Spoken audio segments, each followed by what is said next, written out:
The innocent were first to die. G'day ZiggyD here, Path of Exile Scourge League and 3.16 expansion has been revealed, and here is my breakdown and thoughts. This doesn't go over the balance changes and patch notes, check my previous videos for a summary of the balance manifestos. Overall, this was a huge reveal. After a pretty shaky 3.15, GGG have gone overtime on giving us a lot of desired features and improvements, and the sheer quantity of new and improved stuff coming alongside Scourge is staggering. So in Scourge, we fill up a blood crucible by killing monsters in regular zones or maps, and then we can shift into an alternate reality where Scourge demons have invaded Reclast. The more blood we collect, the longer we can stay shifted, though there seems to be an increasing damage taken debuff that ramps up the longer we stay shifted. The demons themselves also seem pretty dangerous and numerous. The primary reason to kill Scourge demons is to juice up a new corruption system for gear.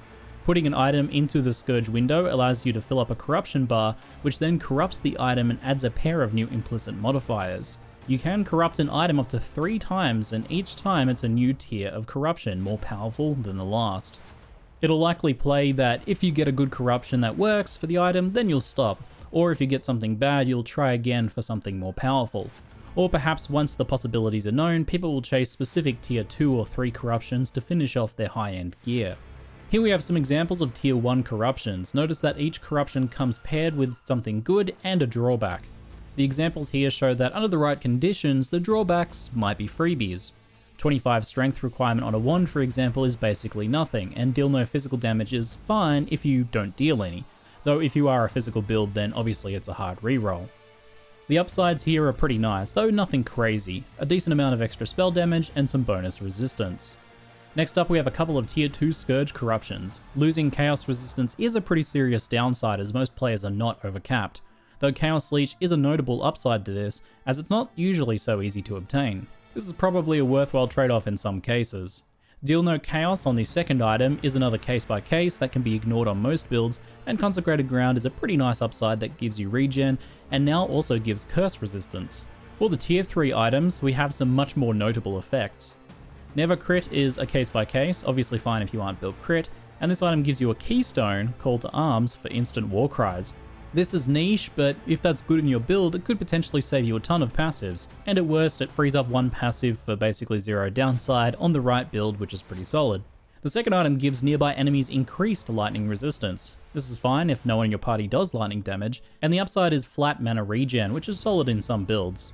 Oddly, builds that tend to want the most mana are lightning builds with Archmage. I'm curious if the other elements are paired with other effects like life regen for fire resistance. It's worth noting that Scourge Corrupting works on regular corrupted items, giving you an option for improving those corrupted items without a good implicit. If this league doesn't go core, then Standard might well be pretty jealous. In addition to corrupting items and regular loot, Scourge monsters can also drop new corrupted versions of socket modifying currencies that allow you to change sockets and links on corrupted items. I'm kind of over socketing and linking items these days, in fact I'm growing to kind of hate it, so it's pretty hard to be super excited, but it's an option and it makes getting a good corruption on an item with the wrong colors or links less of a feels bad moment. Still, probably better to fix sockets first in most cases, as usual. Now regarding regular looting, items that drop while shifted will be in that location in the zone when you shift back, and since you shift back out to where you started, you can continue clearing and grab any items you missed. From talking with the team, it seems that you can shift multiple times per zone, and as long as you collect enough blood each time to do so. It's possible that looting already cleared areas and backtracking might be a bit of an issue here if you don't loot as you go while Scourge shifted, so it might be necessary to plan some strategies for when to shift and which way to clear when you do. There's a passive skill window for upgrading Scourge as you go as well. So far revealed are options to speed up corruption on different item types, unlocking the ability to Scourge unique items, and adding a chance to gain extra sockets or links when you Scourge an item. The chance to take your early endgame 5-link chest and Scourge it into a 6-link is pretty exciting. Not on this page, but the one in the bottom left adds 2% chance per level of adding an explicit to a Scourged item if possible. Basically a free chance to exalt an item, which is nice for mid-tier items. No idea yet what the rest do, but hopefully exciting stuff. It'd be cool if there's a chance, for example, to upgrade the tier of an explicit affix or something like that. Overall, Scourge looks like a fun blend of delirium and incursion based around spicy killing, and it's pretty straightforward mechanically. I don't think every player is going to get very excited about the primary corrupting mechanic of the league, so it might be a bit of a miss for those players, but it does somewhat offer a safer way to try your hand at corrupting gear, which is one of the more exciting gambles in PoE at times. Moving away from Scourge, some new unique items have been revealed. After a few leagues of less than exciting uniques, we're finally getting some real chase gear here. Mageblood, a new unique belt, makes it so that 4 of your utility flasks permanently apply their effects to you, so basically everyone can be a Pathfinder. Well, that is, if you can actually get one, as Chris Wilson noted specifically that it's going to be very rare. Making super powerful belts to compete with Headhunter is an awesome move in my opinion. The other reveal is Uul-Netol's Vow, which is available only from the new Uber tier of breaches, and is a substantial reward for the spicy new aspirational content. It allows you to suck at any support except Enlighten, Enhance, and Empower, and it applies that regular support gem to your body armor skill, making it an effective 7-link. From looking at it, it seems like the resistances might be variable, so it might be possible to get better versions with less or no penalties, which would be quite valuable if so.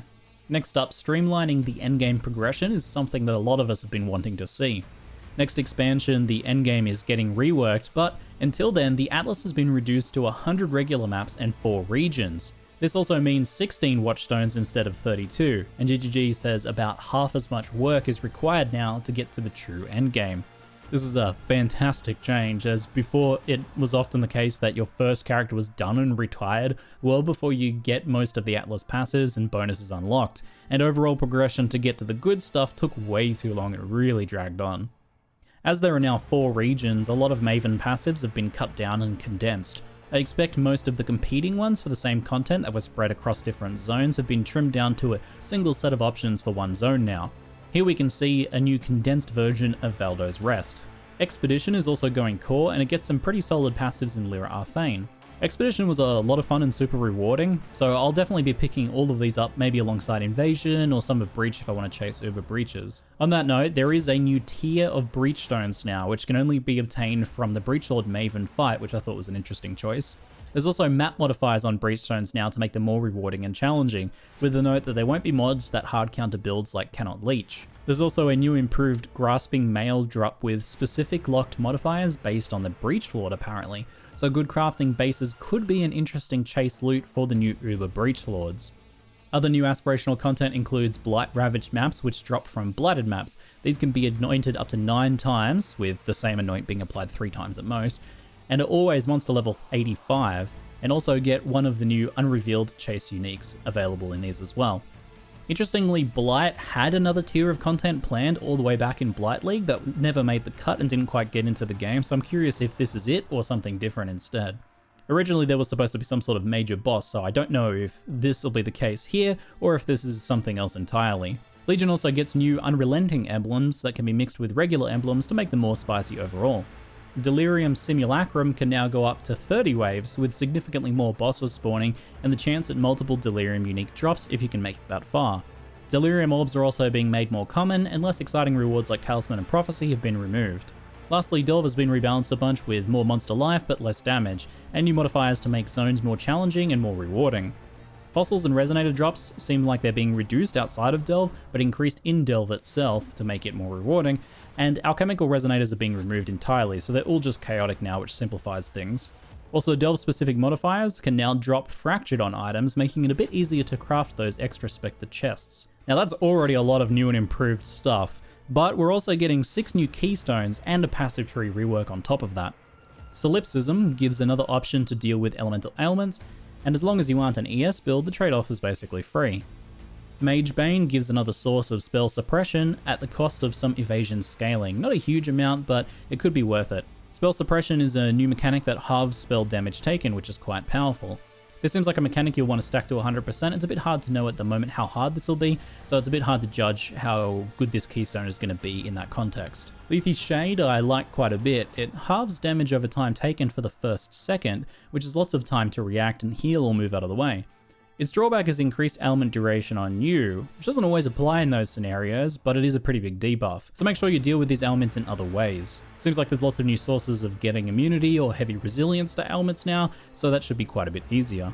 Divine Shield is a solid choice for Armor ES hybrid builds that gives ES regen based on mitigated physical damage. The drawback should be fine, as a lot of the time you'd take this if you had more armor than Energy Shield anyway. The last two, Ghost Dance and Versatile Combatant, may look familiar. That's because they've been plucked from Trickster and Gladiator so that everyone can use them. These two ascendancies are getting reworked somewhat as a result. On the passive tree, we've got a pretty huge rework. Now GGG says a lot that they've tried to keep the tree as similar as before, but I think that really understates the scope of the changes here. Overall, things seem to have been slimmed down quite a bit, and many build-specific unique passive effects that you kind of had to go for have been removed from notables and added to a new mastery system. Whenever you first get a notable from one of the mastery clusters with the big fancy symbols in them, you can allocate one of the mastery effects as well. These masteries are shared across the tree on all similar clusters. So say you really needed the brand recoil recovery rate, you can get that from any brand cluster now, not just a specific one. And if you want multiple effects, you can get multiple clusters. This seems like it'll open up a lot more flexibility in how we build our trees, and I can see it being a lot more likely for us to grab utility clusters close to our build's tree pathing, since we have a lot more control now over the major bonuses that the clusters provide. The full impact of these changes is pretty hard to judge without playing with it for a while, but my first impression here is that I really like this new system. And as usual, we'll be getting some new skill gems too. Energy Blaze is a buff that converts Energy Shield into lightning damage. It seems like a lot of damage from this is possible, though a pretty big trade-off.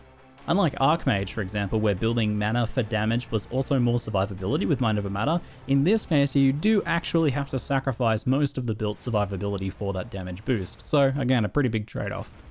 Poisonous Concoction is a Chaos Poison version of Unstable Concoction, the new Flask Tusk skill from last league.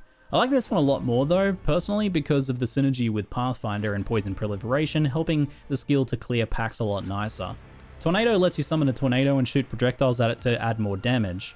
I'm sure people are pretty excited to see some tornado action as a skill, but personally I'm pretty meh on this one. It looks slow and has a short duration, and it just looks awkward firing the projectiles at it.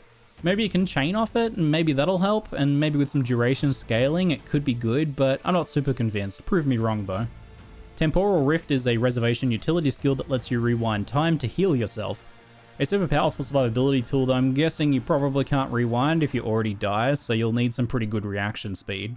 It looks like using it well will have a pretty high skill ceiling, but it might be a bit too much mental burden for it to be fun for some players. Lastly, we also get a bunch of a new category of support skills, links. These allow a player to give some major benefit to another player, like adding your block to a party member with an added bonus of life gained on block, or protecting someone with your energy shield with an added bonus of less damage taken. They drain mana while active and you must be nearby to maintain the link, and if the linked player dies, the supporting linker also dies. So you'll want to be pretty in sync with your party member, I think. They seem powerful, but much more active and balanced than the pre-nerf aura or curse stacking support styles. There's a mastery option for applying these to minions too, though if your minions die, you will as well. A few final things, guilds get a ton of love this expansion with guild hideouts and proper stash tab support, along with logs of stash activity so you can track down those people with sticky fingers. And my favorite change of all, finally, some good fucking item stacking. It seems like pretty much everywhere now, things that can stack will, and that's a lot less clicking for all of us. Fragments, incubators, and scarabs also stack in our inventory now too. They even made it so scrolls drop less often, but always in big stacks. Goddamn amazing stuff. Overall, I'm pretty psyched. This is some great bloody revealing action on GGG's half. They led with the big balance manifestos and gave plenty of time to digest that before dropping plenty of fun mini reveals, and then a big reveal showing a solid looking league, along with some huge quality of life improvements and content improvements that we've been asking for. Let me know what you guys think in the comments, but big claps from me.